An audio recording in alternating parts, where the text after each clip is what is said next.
राजनीति में प्रतिद्वंदता होती है तो हीरो कहता है तेरा नाम लिया तुझे याद किया, और हर प्रेस वार्ता में मैंने कहा जो या तो गांधी स्टेडियम को चुना जाए या दिनकर कला भवन को चुना।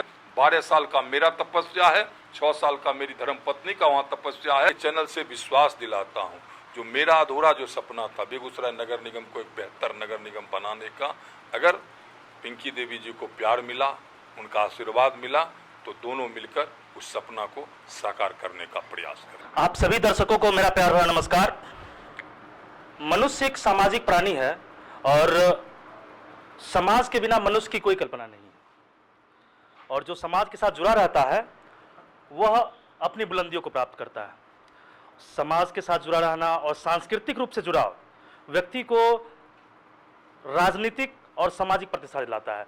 आज हमारे साथ जुड़े हुए हैं बेगूसराय नगर निगम के पूर्व मेयर श्री संजय सर जी, और साथ में बेगूसराय नगर निगम के महापौर की उम्मीदवार पिंकी देवी जी हमारे साथ जुड़ी हुई हैं। आप दोनों का इंडिया लाइव 7 परिवार स्वागत करता है। बहुत बहुत आभार आपका और बहुत बहुत धन्यवाद। अभी वर्तमान में चुनावी परिदृश्य जो चल रहा है, इस निमित्त ढेर सारी प्रेस कॉन्फ्रेंस सभी कर रहे हैं, सभी अपनी अपनी मैनिफेस्टो दे रहे हैं। आप तो पूर्व में मेयर रह चुके हैं, आपने नगर निगम को बहुत करीब से देखा है और युवाओं में आप खासे लोकप्रिय हैं। आप समय समय पर आपकी कुछ सामाजिक गतिविधियां दिखती रहती हैं, वो चाहे पर्यावरणिक रूप से हो, वो चाहे सांस्कृतिक रूप से हो, आप सब जगह एक्टिव रहते हैं। वर्तमान में नगर निगम में ढेर सारी नगर निगम में आप जब चल रहे हैं, कहीं जा रहे हैं तो नदी नाले नदी तो नहीं कह सकते, नाले नदी बने हुए हैं, उस पर आपका क्या कहना है? देखिए, बेगूसराय नगर निगम जब बिहार विधानमंडल के बाहर पहली बार कैबिनेट की बैठक हुई आदरणीय नेता नीतीश कुमार के नेतृत्व में, और उसका सौभाग्य डॉक्टर श्री कृष्ण सिंह की कर्मभूमि और राष्ट्र कवि रामधारी सिंह दिनकर की जन्मभूमि बेगूसराय को मिला, वो बड़बिघी।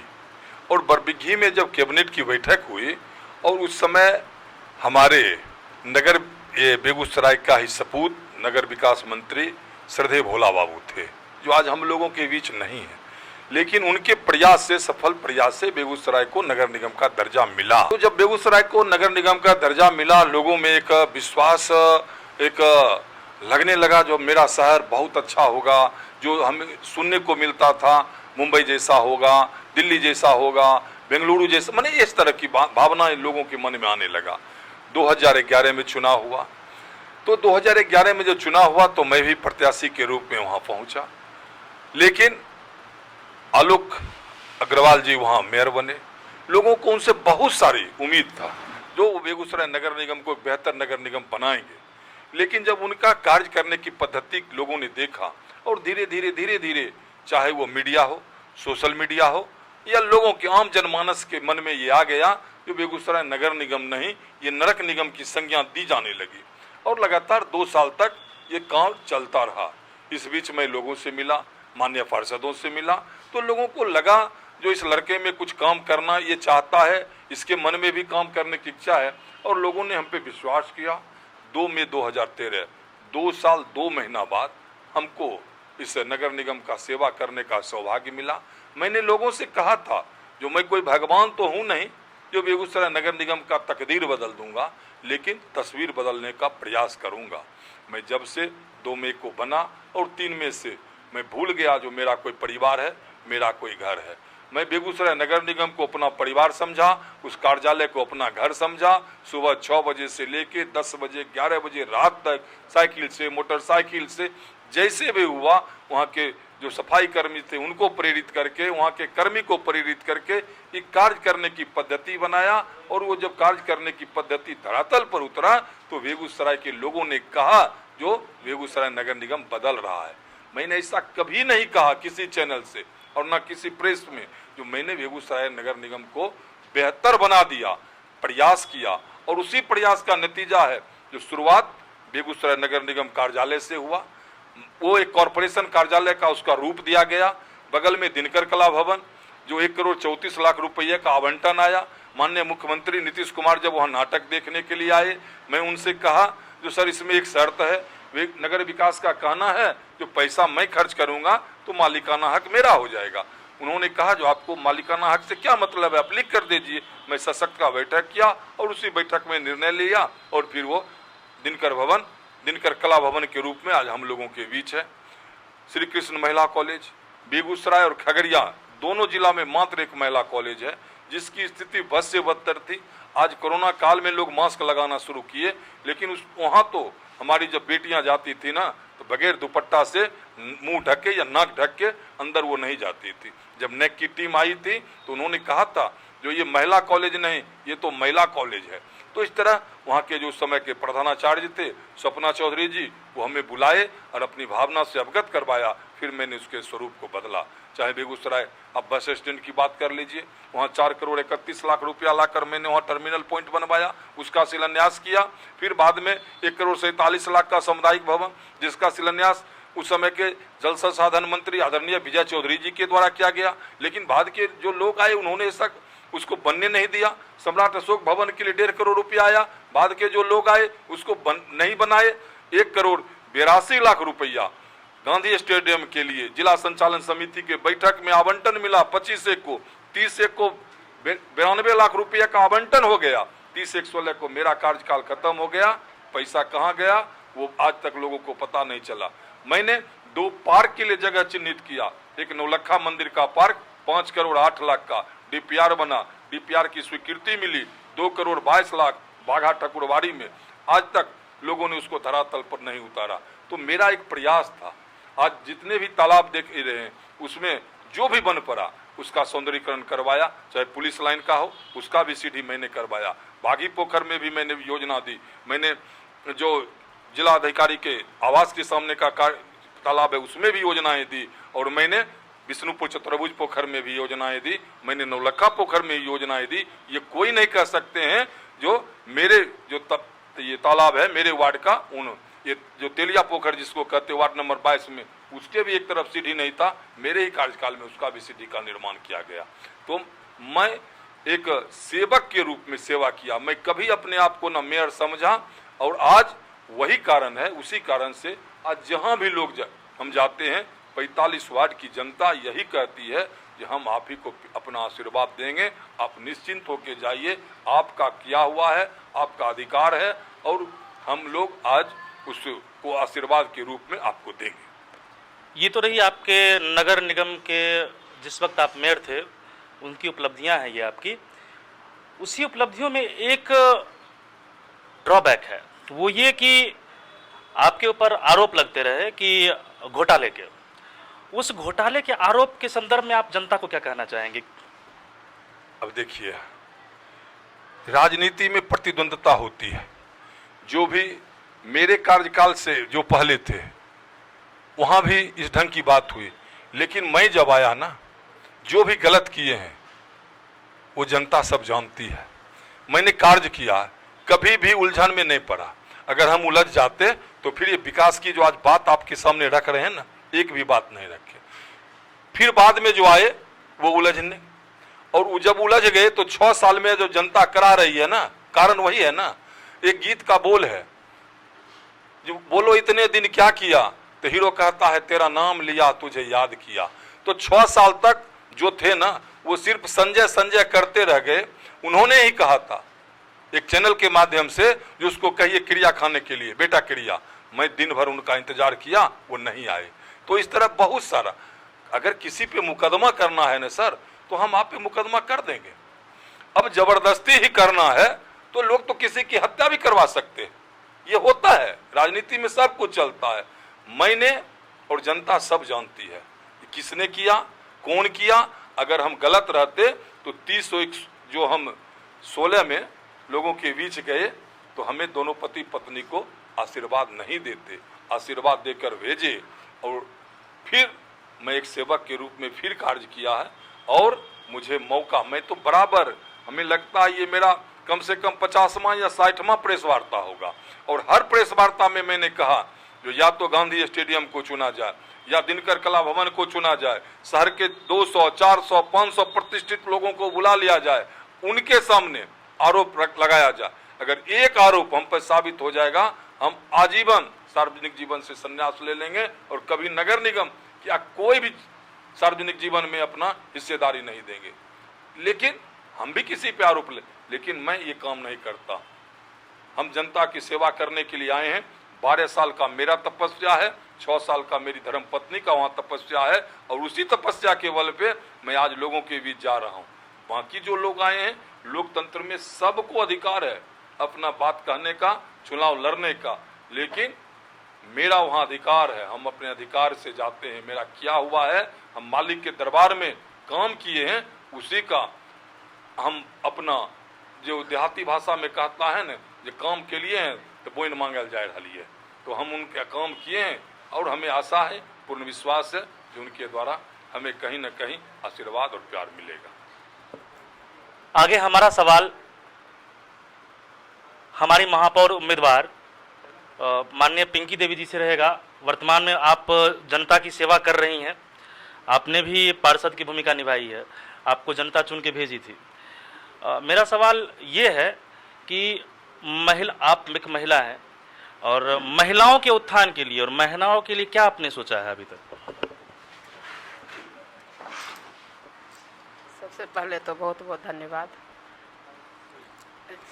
बहुत अच्छा क्वेश्चन किए हैं। जैसे कि महिलाओं के उत्थान के लिए, तो महिलाओं के लिए तो सबसे पहले नगर निगम बना है, तो कहीं तो एक भी नहीं है शौचालय महिला के नाम। सब जगह तो पुरुष का है, तो उसी में महिला का वो होता है। लेकिन मैं अगर आती हूँ, जनता का प्यार और आशीर्वाद मिलता है, तो सबसे पहले महिला के लिए शौचालय बनाऊंगी जगह जगह पर। और महिलाओं के लिए, जैसे लड़कियों के लिए कहीं पार्क नहीं है, तो उसका भी पार्क भी बनाने का प्रयास करूंगी। और जैसे है मैदान, तो लड़कियों का अभी तो जैसे पुलिस का बहाली होता है, दरोगा का होता है, तो लड़कियों के दौड़ने का प्रतिबंध, दौड़ने का होता है मैदान, लेकिन यहाँ नहीं है। बेगूसराय में लड़कों के साथ ही होता है, तो उसमें लड़कियों को दिक्कत आ रही है। तो अगर मैं आती हूँ तो जनता का आशीर्वाद मिलता है। तो ये सब सोच के महिलाओं के लिए उत्थान के लिए महिलाओं के बीच जाती हूँ। जहाँ महिलाओं के लिए शिक्षा का भी प्रॉब्लम है, अभी भी महिला घर से निकलती है तो कुछ समझ में नहीं करती है जो कौन क्या बोल रहे हैं। अगर मैं जाती हूँ तो उनके बीच जाके अपने बातों को रखती हूँ और समझाती हूँ। आप ही लोग के लिए मैं आगे आ रही हूँ, आप लोग मेरा समर्थन कीजिएगा, आशीर्वाद दीजिएगा, तो आप लोग का ही विकास होगा, आपका ही उत्थान होगा। आधी आबादी की बात होती है, आधी आबादी ने तो पूरी मातृशक्ति हैं आप, और माँ की भूमिका तो सबको पता है। माँ हर एक कार्य करती है, पुत्र को बनाती है। अभी जैसे कि आप एक माँ के तौर पर है, नवरात्र भी चल रहे हैं, अपनी बेटियों के लिए, आप बेटियों के लिए और बेटों के लिए, दोनों के लिए आपको तो बराबर भूमिका रखनी पड़ेगी। आप उन दोनों को कैसे बराबर रखेंगे? जैसे कि शिक्षा के माध्यम से है, तो आज भी जहाँ तहाँ जाते हैं तो हर जगह महिला अपने बेटे को पढ़ाने के लिए परेशान रहती है। अच्छा स्कूल भेजे, अच्छा कॉलेज भेजे, लेकिन लड़कियों को क्या होता है, जो अकेले लड़की जाएगी तो उसको दिक्कत होगा, क्या होगा, बदनामी होगा, 12 तरह का प्रॉब्लम होगा। इसके लिए तो अगर मेरा प्रयास ये रहा, अगर मैं आती हूँ, जनता का आशीर्वाद मिलता है, तो हर जगह लड़कियों के लिए एक अच्छा बंदोबस्ती हो, जो स्कूल अच्छा बने। जहाँ की जैसे कॉलेज है, तो सब बेगूसराय में ऐसा कोई बड़ी अच्छा कॉलेज नहीं है, एक महिला कॉलेज है, लेकिन उतना आबादी है जहाँ की हर तरह की परीक्षा शिक्षा वहाँ नहीं मिल, जैसे इंजीनियरिंग का है। अगर आती हूँ तो इसके लिए कॉलेज का भी व्यवस्था होना चाहिए, जो हमारी लड़कियाँ बाहर जाके न एक तरह, एक दोनों लड़का लड़की सामान्य तरह से पढ़े और दोनों का विकास हो, और शिक्षा के जगत में लड़की भी आगे रहे। ऐसे आगे है, अभी भी हम देख रहे हैं कि अगर जहाँ 10 चीज़ में रिजल्ट आता है तो उसमें 6 लड़की रहती है और 4 लड़के रहते हैं, तो लड़की तो आगे बढ़ ही रही है। अगर मेरा प्यार और आशीर्वाद जनता का मिलता है मेरे को, तो महिलाओं के लिए बढ़ चढ़ के काम करूँगी, और बेटियों के लिए एक मैदान और एक पार्क तो होना ही चाहिए। आपके लिए एक सवाल है कि एक कचरा प्रबंधन को लेकर है। नगर निगम में पूरी जगह यत्र तत्र कचरा फेंका रहता है। आप तो मेयर रह चुके हैं और आपसे सवाल तो बनता है, और जिस तरह से कचरे को फेंका जा रहा है उसका कोई अपशिष्ट प्रबंधन नहीं है, एक प्रबंधन होना चाहिए। उसके लिए आपका क्या योजना है कि आप क्या कर सकते हैं आगे? देखिए, कचरा के लिए प्रबंधन के लिए अभी रिफाइनरी जो है ना, उनसे बात हुई है। उनका कहना है जो जितना भी कचरा है ना वो लेंगे और उसको वो अपने मशीन से उसको गला दिया जाएगा। उन्होंने कहा है जो आपका जो ये नाला का पानी है ना वो भी आप हमें दे दीजिए। रिफाइनरी प्रबंधन से बात हुई है और उस पानी को साफ करके मैं फिर उसको सिंचाई योग्य बना दूंगा। तो इस तरह की बहुत सारी बातें, चाहे रोजगार के लिए भी उन्होंने कहा है और हमारी बात हुई है रिफाइनरी प्रबंधन से। उन्होंने कहा है जो यहाँ जो लोकल जो हमारे युवा हैं उनके लिए भी यहाँ ज़्यादा से ज़्यादा उनकी भागीदारी होगी। तो इस तरह लोग आज तक उसका रिफाइनरी प्रबंधन से न बात किए। मुझे तो मौका मिला, हम तो कह रहे हैं इतना अल्प समय मिला और नरक को नगर निगम बनाना था। और उस समय मैं बनाते बनाते, क्योंकि बहुत सारी ऐसी योजनाएं हैं जिसको हमें छोटी छोटी योजनाएं 2 लाख 4 लाख का ये राज्य सरकार के द्वारा जो हमें पैसा मिलता है उससे हो जाता है। लेकिन जब हम बड़ी योजनाएं की बात करते हैं तो उसके लिए भारत सरकार तक हमें डीपीआर भेजना पड़ता है और वहाँ जब स्वीकृति मिलेगी तो फिर उसमें बिहार सरकार की हिस्सेदारी होती है और फिर बिहार सरकार हिस्सेदारी देके फिर नगर विकास को भेजती है और फिर नगर विकास नगर निगम को भेजती है। तो बहुत सारे योजना जो आज आप सीवरेज का देख रहे हैं ना, उस समय मेरे आने से पहले 64 करोड़ का मात्र योजना और उस समय के तत्कालीन उप मुख्यमंत्री सुशील कुमार मोदी जी 2010 में इसका शिलान्यास किए थे। मेरे कार्यकाल में इस काम शुरू हुआ, काम घटिया हो रहा था, मैंने इसका आवाज उठाया और आदरणीय नेता नीतीश कुमार के द्वारा इस पे संज्ञान लिया गया और उस जो ट्राइटेक बीजिंग इंडिया लिमिटेड कंपनी थी जो काम कर रही थी उसको काली सूची में डाला गया। फिर से एक डीपीआर तैयार किया गया। डीपीआर उसके बाद वो 249 करोड़ का डीपीआर हुआ, वो भारत सरकार को गया, भारत सरकार फंडिंग किया, फिर बिहार सरकार। और जब देश के यशस्वी प्रधानमंत्री बेगूसराय उलाव हवाई अड्डा में आए थे उसका शिलान्यास किए। तो बड़ी बड़ी योजनाएं जो होती है ना उसमें थोड़ा समय लगता है। तो मेरे द्वारा जो भी योजना हमें लगा जो ये धरातल पे आनी चाहिए, मैंने चाहे जलापूर्ति हो, चाहे गैस पाइपलाइन की बात हो, चाहे फ्लाईओवर की बात हो, चाहे सीवरेज की बात हो, चाहे ओपन ड्रेनेज की बात हो, सभी का डीपीआर मेरे कार्यकाल में गया। कुछ आज धरातल पे जलापूर्ति भी आप देख रहे हैं हो रहा है, सीवरेज का कार्य हो रहा है, गैस पाइपलाइन का कार्य हो रहा है। आज बहुत सारे लोगों का, मैंने कहा था मैं सिर्फ प्रयास किया, बहुत सारे लोगों का प्रयास हुआ, उसमें फ्लाईओवर का भी काम शुरू हो गया है। तो ये मेरे भी मन में था, मेरे मन में था जो बेगूसराय नगर निगम का विस्तार हो, क्योंकि जो पुराना नगर निगम क्षेत्र है ना, जो उस समय जो बेगूसराय का बनावट है, जो बेगूसराय वसा है, जो उस समय जिस समय हमारे जो दादा थे, जो परदादा थे, हमारे पिताजी के पास एक साइकिल भी नहीं था, मोटरसाइकिल नहीं था, तो वो लोग के मन में ये था जो अगर हम 6 फीट का भी रास्ता आपस में देके तो आने जाने के लिए हो जाएगा। लेकिन अब हमें चौड़ी सड़कें चाहिए बदलते समय में। तो अब क्या होगा, जब तक नगर निगम का विस्तार नहीं होगा तो फिर एक बेहतर नगर निगम नहीं बनेगा। बेहतर नगर निगम बनाने के लिए इस नगर निगम का विस्तार होगा। नगर निगम के चारों तरफ बाहर सड़कें बनेगी ताकि हर लोग जहां से मन हो या तो एंट्री करें या जहां से मन हो वो बाहर। यहाँ मात्र दो सड़कें हैं, या तो आप हर हर महादेव चौक से एंट्री करेंगे या ट्रैफिक चौक से। जब तक शहर के बाहर से चारों तरफ से सड़क नहीं बनेगी तब तक ये परेशानी होगा। तो कहीं ना कहीं इस दिशा में भी काम होगा। हर लोगों को मैं आपके चैनल से विश्वास दिलाता हूँ, जो मेरा अधूरा जो सपना था बेगूसराय नगर निगम को एक बेहतर नगर निगम बनाने का, अगर पिंकी देवी जी को प्यार मिला, उनका आशीर्वाद मिला, तो दोनों मिलकर उस सपना को साकार करने का प्रयास करेंगे। एक प्रश्न आप दोनों से है। वर्तमान में अपराध चरम स्तर पर है, आप उसको किस संदर्भ में और जनता को क्या संदेश देना चाहेंगे? आपकी अपराध पर किस तरह से अंकुश लगेगा?